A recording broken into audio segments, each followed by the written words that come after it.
Hello children, hope you're all doing good. Let's start today's chapter, sorting materials into groups. Warm up. We can see a large number of objects in our neighborhood like table, chair, lunch box, fan, cycle, motorcycle, books, copies, clothes, etc. देखिए अपने आसपास बहुत सारे objects देखते हैं ना? तो make a list of about 3 different objects or things and write the materials the objects are made up of. किसी भी object का नाम लिखेंगे और बताएंगे कि वो कौन से material से बना है. We can see that there are a large number of objects which are made up of same materials. Table, chair and other furniture are made up of wood. Wood is obtained after the tree dies or grows old. It is cut and wood is obtained to make furniture or for making other materials like doors, windows and chocolate. देखिए कई बार हम देखते हैं कि बहुत सारे ऐसे object हैं जो सेम तरह के मटेरियल से बने होते हैं, जैसे कि टेबल, चेयर या फर्नीचर की बात करें वो वुड से बने होते हैं, है ना. The books and copies we use are made up of paper. Paper is again made from a bamboo tree. The wood of bamboo tree is soaked in water for many days, then pulp is made. It is then grinded like flour to make paper. आपके जो books and copies जो बने हैं ये आपके किससे बने होते हैं? आपके जो बुक्स एंड कॉपीज पेपर से बने होते हैं. पेपर अगेन आपका बनता है बैम्बू ट्री से. जो वुड होती है बैम्बू ट्री की उसको वाटर में सोक किया जाता है कुछ दिनों के लिए, फिर पल्प बनाया जाता है, फिर उसको ग्राइंड किया जाता है पेपर बनाने के लिए. Petrol, diesel, kerosene are also materials. They are made from crude petroleum which is dug out from the oil wells. Crude petroleum is a thick oily liquid. It is refined in a refinery to get different fractions which include petrol, diesel, kerosene, petroleum jelly, wax, fuel, oil, etc. Thus we see that a number of products are manufactured by only one material. इसी तरह से आप देखिए ये तीनों ही चीज़ें आपको कहाँ से मिलती हैं? ये आपको मिलती है पेट्रोलियम ऑयल से. पेट्रोलियम या फिर क्रूड ऑयल जैसे हम कहते हैं, ये आपका थिक ऑयली लिक्विड होता है. So here is a table given to you. देखिए मटेरियल है जैसे वुड, इससे आपके ये सारी चीज़ें बनती हैं. पेपर से आपकी बहुत सारी चीज़ें बनती हैं, है ना. Field visit. Visit a local market, observe various kinds of living and non-living objects and classify them in the following categories. Put them in tabular form with the column headings of tables are given below. Living objects, whether plant or animal. Non-living objects made by humans or naturally occurring. And edible objects, whether vegetarian or non-vegetarian. आपने किसी भी local market को visit करना है, बहुत तरह की जो living या non-living object उनको आपने observe करना है, उनको classify करना है. ये जो आपको categories दी गई हैं इनमें, उनको tabular form में आपने लिखना है. Properties of materials. All forms of matter have their own properties. It is the properties of a substance that determine its importance to us. It is for this reason that there are some forms of matter which are more useful than others. Have you ever wondered why a tumbler is not made with a piece of cloth? Keep in mind that we generally use a tumbler from cloth to keep a liquid. Therefore, it would not be silly if we were to make a tumbler to hold a liquid. What we need for a tumbler is glass, plastic, metal or other such material that will hold water. Similarly, it would not be wise to use paper like materials for cooking vessels, right? अच्छा देखिए हर form of matter की अपनी ना properties होती हैं. तो ये property होती है किसी सब्सटेंस की जो जिससे डिटरमिन होता है कि इसका इंपॉर्टेंस क्या है ना. तो जैसे कि अगर आप देखेंगे कि टम्बलर जो है यानी जो ग्लास है वो हम कपड़े से क्यों नहीं बनाते हैं, है ना. हम उसे प्लास्टिक या फिर आपका जो ग्लास है या मेटल है इन्हीं से बनाते हैं, है ना. क्योंकि देखिए टम्बलर का काम क्या है, वाटर को होल्ड करना. अब कपड़े से बनाएंगे तो क्या वो वाटर को होल्ड कर पाएगा? वो तो वाटर को एब्जॉर्ब कर लेगा, है ना. इसी तरह से आपके जो कुकिंग वेसल्स होते हैं वो आपके पेपर से नहीं बने होते, क्योंकि खाना बनाने के लिए हमें आग जलानी पड़ेगी. पेपर से बने होंगे तो जल जाएगा. Think how can we decide which material should be use to make an object. This is done by knowing the properties of materials. Different type of materials have different properties. Let us study some of them. Appearance. If we look around and observe the surface of different objects carefully, we notice that the surface of some objects shine when light falls on them, like steel spoon, coin, doorknob, water taps, etc. We also find that there are some objects whose surface does not have so much shine, like paper, wood, plastic, cotton, etc. देखिए अगर हम अपने आसपास की चीज़ों को notice करेंगे, उनको ऑब्जर्व करेंगे तो देखेंगे कुछ जैसे किसी भी सरफेस पे, किसी ऑब्जेक्ट के सरफेस पे जब लाइट पड़ती है तो बड़े वो शाइनी से दिखते हैं ना, जैसे कि कॉइन है या स्टील स्पून है या वाटर टैप्स है. जबकि कुछ ऐसे ऑब्जेक्ट होते हैं जो शाइनी नहीं होते, जैसे कि paper, would, plastic, cotton. Do you know what? Diamond is earth from mine of coal. It is not shining in the beginning, but its different faces are cut to make it shining and glittering. Diamond को जो है आपकी जो mines होती है ना कोल की, वहाँ से निकाला जाता है। अब जब ये निकाला जाता है तो इनिशियली ये शाइनिंग नहीं होता इसमें, बट इसको फिर इसके डिफरेंट फेसेस इसको कट किया जाता है इसको शाइनिंग और ग्लिटरिंग बनाने के लिए। Activity 1, take a steel plate and let the sunlight fall in. The plate will reflect the sunlight by an angle. This shows that materials have lustrous appearance. आप एक स्टील प्लेट लेंगे और उसमें आप सनलाइट को आने देंगे, फिर जो प्लेट है ना वो सनलाइट को रिफ्लेक्ट करेगा किसी एंगल से, तो ये क्या शो करता है कि मटीरियल्स का लश्रस अपीयरेंस होता है, मतलब वो शाइनी होते हैं। Hardness, when you press different materials with your hand, some of them may be hard to compress while others can be easily compressed. On pressing flesh of your own body or someone else's body, you can observe that it can be easily pressed and change shape to some extent. However, if we press at the head, knees or elbows, they do not change shape and cannot be pressed. So substances which cannot be compressed easily are called hard substances, like a muscle. Substances which can be scratched and compressed easily are called soft substances. अच्छा देखिए, आप जब different materials को ना अपने हाथों से press करते हैं तो कुछ उसमें से हार्ड होते हैं, कुछ कंप्रेस हो जाते हैं, कुछ इजीली कंप्रेस नहीं हो पाते। जैसे कि अगर आप अपनी बॉडी के फ्लैश को कंप्रेस करेंगे या किसी और की बॉडी को कंप्रेस करेंगे तो ईजिली से प्रेस हो जाएगी, है ना, और थोड़ा सा शेप चेंज हो जाएगा टू सम एक्सटेंट। हाउएवर अगर आप हेड को प्रेस करेंगे, नीज को प्रेस करेंगे, एल्बोज को प्रेस करेंगे तो क्या इसकी शेप चेंज होगी? बिल्कुल भी नहीं होगी, और इसको प्रेस भी नहीं किया जाता पहली बात तो जो सब्सटेंसेज जिनको कंप्रेस नहीं किया जाता वो होते हैं आपके हार्ड सब्सटेंसेस, और जिनको कंप्रेस करना, स्क्रैच करना इजी होता है वो होते हैं आपके soft substance. Activity 2, take a metal key and scratch it with the surface of wood, aluminium, iron, chalk, candle and any other material or object. You can easily scratch some materials, while some cannot be scratched so easily.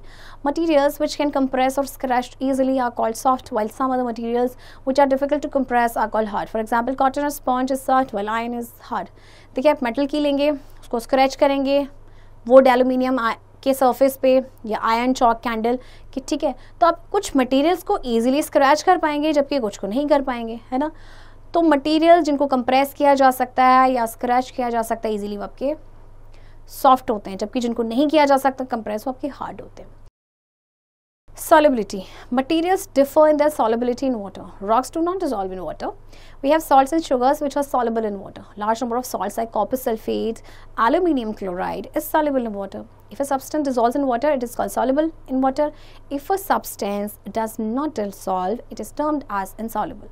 Thus, different materials may be soluble in different types of solvents. अच्छा, आप solubility की बात करें तो वो material to material differ करता है। जैसे कि जो रॉक्स है पानी में डिजॉल्व होती हैं, बिल्कुल भी नहीं, जबकि सॉल्ट्स एंड शुगर वो डिजॉल्व हो जाते हैं, है ना। अब आपकी जैसे कि कॉपर सल्फेटिक्स आपका सॉल्ट है, अमोनियम क्लोराइड आपका सॉल्ट है, ये आपके वाटर में सॉल्युबल होते हैं। ओके, तो कोई भी सब्सटेंस अगर वाटर में सॉल्युबल है, मतलब अगर घुल जाता है तो वो सॉल्युबल है वाटर में, और अगर नहीं घुलता है तो उसको हम कहते हैं इनसॉल्युबल। ओके, तो हर डिफरेंट मटेरियल की अपनी डिफरेंट solubility होती है in different type of solvents. Activity 3, take small amount of different materials like sugar, salt, potassium permanganate, chalk and sand in test tubes. Put little amount of water in them and stir. Note the difference after some time.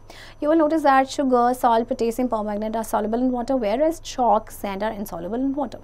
Record the observation below and state whether they are soluble or insoluble. देखिए आपने कुछ material लेने जो आपको यहाँ पे mentioned है, और आप इनको पानी डालेंगे और इनको स्टर करेंगे, फिर आप देखेंगे कि क्या होगा। आप देखेंगे कि ये जो सब्सटेंस है ये तो पानी में घुल गए हैं, जबकि चॉक, सैंड जो है ये पानी में इनसॉल्युबल है। तो आपने ऑब्जर्वेशन को रिकॉर्ड करके यहाँ लिखना है। जैसे कि शुगर आपका क्या है, सॉल्युबल है, तो आप यहाँ पे लिखेंगे soluble, right. You would notice that the liquid which do not get mixed with water forms a separate layer. It is found that organic substances like oils and petroleum products do not get miscible water. They are miscible in organic solvents. देखिए जो liquid आपके mix नहीं होती ना water के साथ, तो एक सेपरेट लेयर बना लेते हैं। जैसे आपने पानी में कभी ऑयल को घुल के देखेंगे, आप डिजोल्व करेंगे तो वो डिजोल्व नहीं होगा, एक सेपरेट लेयर बन जाएगी। तो जो ऑर्गेनिक सब्सटेंसेज होते हैं लाइक आपके पेट्रोलियम प्रोडक्ट हैं या ऑयल हैं, ये पानी के साथ मिसिबल नहीं होते हैं, बल्कि ये ऑर्गेनिक सॉल्वेंट्स में मिसिबल होते हैं। Activity 4, take samples of lemon juice, vinegar, groundnut oil, kerosene, ghee. देखिए ये सारे ही सब्सटेंस आपके लिक्विड है। Now pour small amounts of these liquids in test tubes. Fill it up to half with water and stir it well. Let it stay for 5 minutes. Observe whether the liquid mixes with water. Record your observation in a table and state whether they are miscible or immiscible.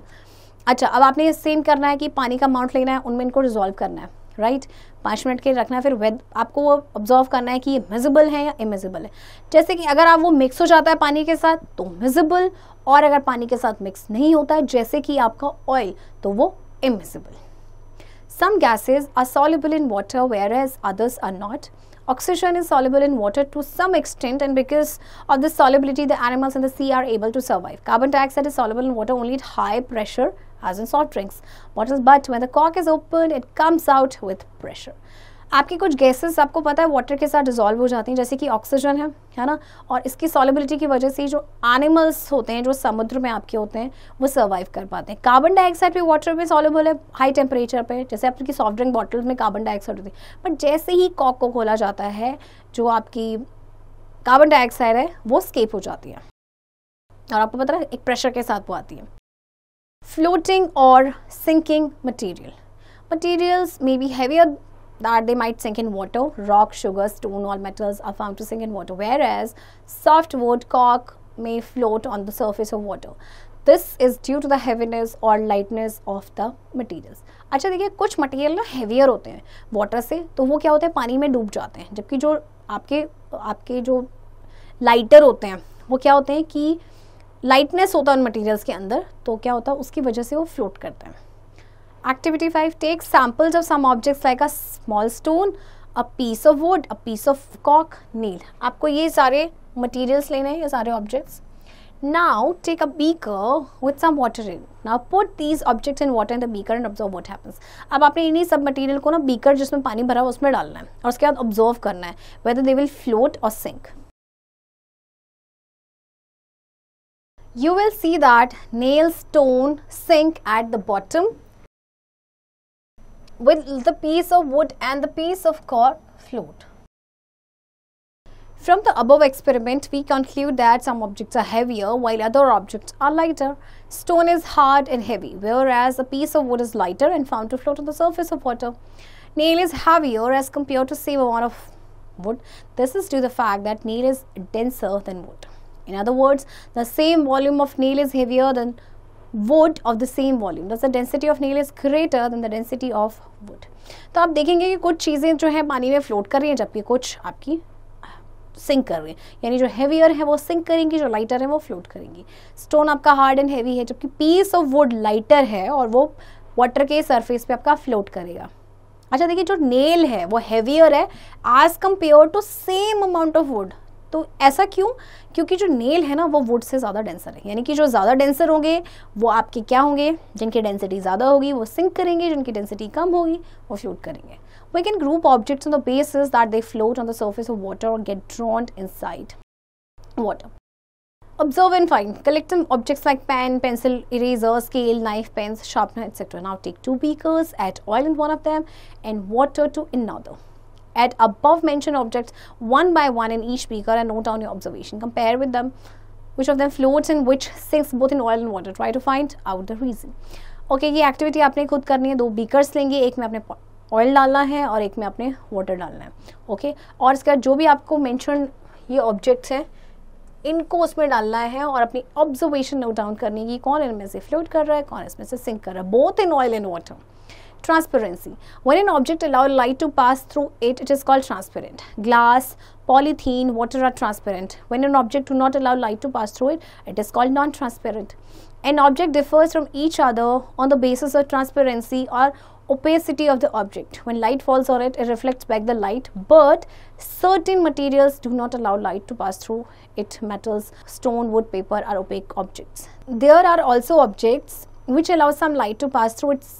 Such materials are called translucent. Some plastic are translucent, oil, paper are translucent. देखिए, जब कोई object पे light पड़ती है तो उसमें से जो लाइट आपकी पास हो जाती है तब तो वो आपका क्या है, transparent. For example glass, polythene, water, ये ट्रांसपेरेंट है। और जब कोई ऑब्जेक्ट जो है वो लाइट को पास नहीं होने देता है तब उसे कहते हैं नॉन ट्रांसपेरेंट। अब देखिए, कोई भी जो ऑब्जेक्ट है वो ट्रांसपेरेंसी और ओपेसिटी के बेसिस पे दूसरे ऑब्जेक्ट से डिफरेंट होता है। देखिए, जब लाइट किसी पे पड़ती है, किसी ऑब्जेक्ट पे पड़ती है और ये लाइट को रिफ्लेक्ट बैक कर देता है, जबकि कुछ ऐसे मटेरियल्स होते हैं जो कि लाइट को आपके मेटल के थ्रू पास करने देते हैं, जैसे आपके ये सारे आपके ओपेक ऑब्जेक्ट्स हैं। और कुछ ऐसे ऑब्जेक्ट होते हैं जो लाइट को पास होने तो देते हैं बट सिर्फ थोड़ी सी लाइट पार्शली, तो उन्हें कहा जाता है ट्रांसलूसेंट। कुछ प्लास्टिक आपके ट्रांसलूसेंट होते हैं, ऑयल पेपर, बटर पेपर, ये सारे आपके ट्रांसलूसेंट होते हैं। Activity 6, take a glass, a piece of paper, an oil paper, a wooden sheet. Now take a candle lamp such that its light falls on a wall. Now bring glass in front of the lamp and see the light passes through the glass on the wall. Now one by one bring the different materials in front of the lamp. Record the observations. You will notice that light passes through glass. It is a transparent material, and while paper is opaque, it does not allow any light to pass through. However, oil paper allows some light to pass through. Thus, oil paper is translucent. आपने एक glass लेना है, piece of paper लेना है और oil paper लेना है और एक वुडन शीट लेनी है। अब आपने कैंडल लैम्प को रखना है कि उसकी जो लाइट है वो वॉल पे पड़े। अब आपने ग्लास को रखना है लैम्प के फ्रंट पे और लाइट को देखना है कि पास हो रही है उस ग्लास से वॉल पे या नहीं। फिर वन बाय वन आपने डिफरेंट मटेरियल्स को रखना है लैम्प के फ्रंट पे। अब आपने अपनी ऑब्जर्वेशन को रिकॉर्ड करनी है। तो देखिए, आप देखेंगे कि जो लाइट है वो ग्लास यानी कांच के थ्रू आपका पास हो जाएगी। इसका मतलब ग्लास क्या हुआ आपका ट्रांसपेरेंट मटेरियल, जबकि पेपर आपका ओपेक है तो ये लाइट को नहीं पास होने देगा। हाउएवर जो ऑयल पेपर है वो थोड़ी सी लाइट को पास होने देगा। दैट मीन्स ऑयल पेपर आपका ट्रांसलूसेंट है।